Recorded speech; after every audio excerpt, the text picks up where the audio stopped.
Well, unlike you, Julie, I saw the light earlier and watched Doctor Who devotedly throughout my childhood. Decided against having a relationship or friends. Changed. And well, obviously, I'm still a fan. It would be against my virginity keeps me pure.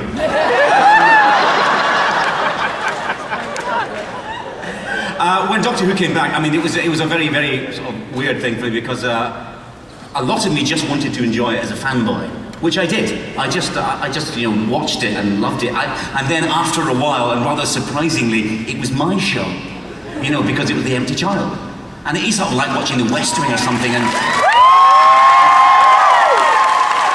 that's good. And suddenly, you know, you're watching a series and loving it, and then they let you have a go. Which most shows don't do. They don't just say, you're enjoying The West Wing, Stephen? Write an episode, on you go.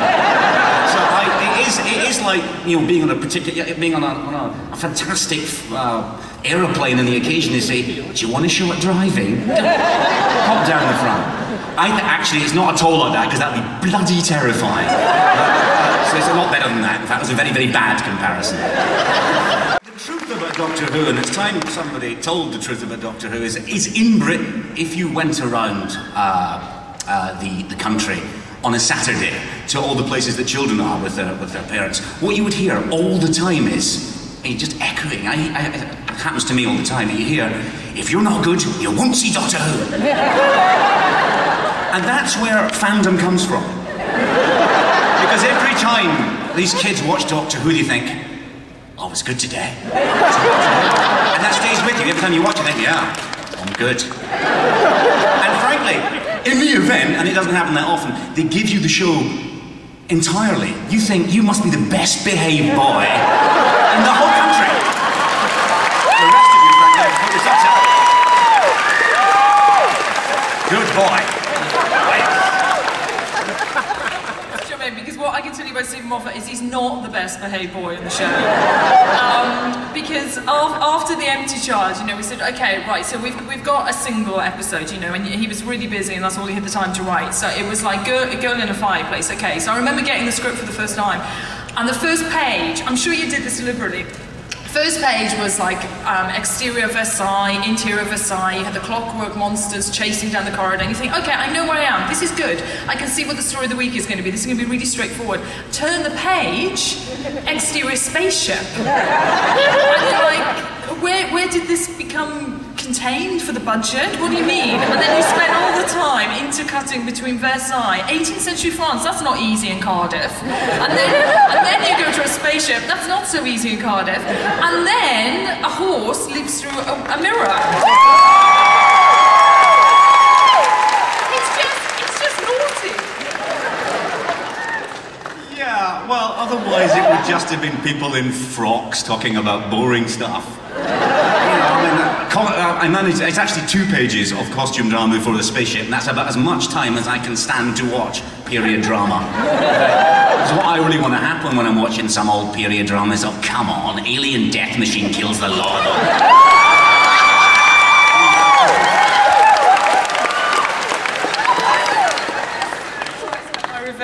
I so tried to cut the horse, and just that horse kept coming back. A horse in a ballroom. It's not safe. First of all, Blink, fantastic episode. This question's for Stephen. When you came up with the line, wibbly wobbly, timey-wimey, did you realise that you were going to invent the best time paradox get-out clause ever created? It's not a get-out clause. Because the story makes sense. It does. Logically, there's nothing it's covering up. It's just if you don't want to think about it, you can use that silly phrase. Also, it's funny. Otherwise, you're going to have him say there's a chronic hysteresis or something. That'd be boring. And you want to give, you want it to be funny and interesting. And it's good to know what's going to be on my gravestone. Thank you very much. Oh, fairly good. How does it feel like, from being Russell T. Davies as head writer and then passing the torch to you, Mr. Moffat? Like, how did it feel when when you got chosen as the new head writer? Well, I should establish that there isn't an actual torch. That was embarrassing. How does it feel? I mean, just exciting. That's all. Just exciting. I mean, I suppose it should be daunting or nerve-wracking, but oh, what the hell? It's not a real job like working in a hospital. It's just fun. I mean, it's the job I always wanted to do. So it's just fun. I mean, it's hard work too. But then most things that are fun are hard work. Women, for instance.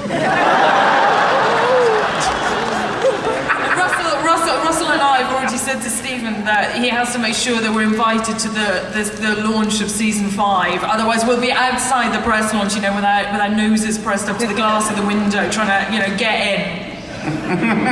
You'll be invited. Come on. You won't come though. You'll sulk. I was wondering if we'd get any more about the Face of Boe in the future. I can absolutely say to you, how excited was John Barrowman when he read that page in the script?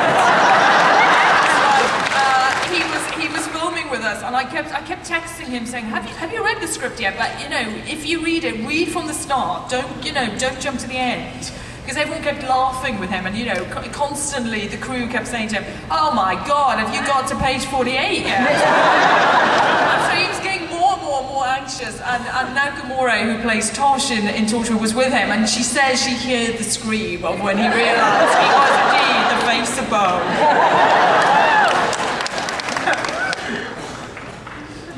Is he coming back, Stephen? I can't say. I'm not telling you. Hi. In the library episode, writing River Song, what was it like writing a character that's got a future history and the complexities of that? And is there pressure to bring her back, or just we'll never see her again and she's just something in some distant future? What it was like to write that was just tremendously good fun. I mean, because one of the most fun things to do in Doctor Who is all that kind of hinting and secrecy, and it's like all the sort of little mythic references Russell makes to the Time War. That's just all great fun. You love doing that.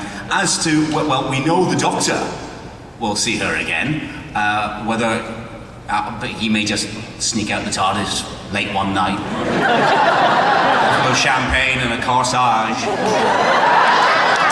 Possibly his toothbrush. Always a gift. I always know a man's got hope when he's got his toothbrush with him.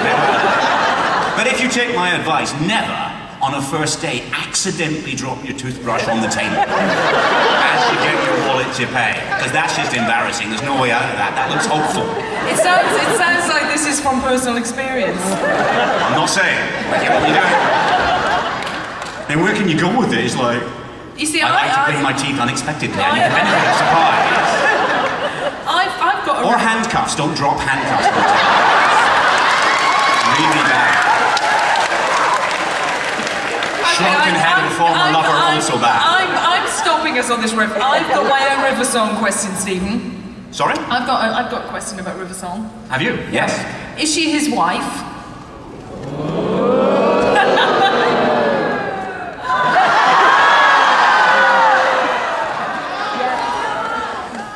I can't possibly say. Sure, go ahead. You can't read lips through someone's head. You got bloody magic eyes if you can do that. You're a super deaf person.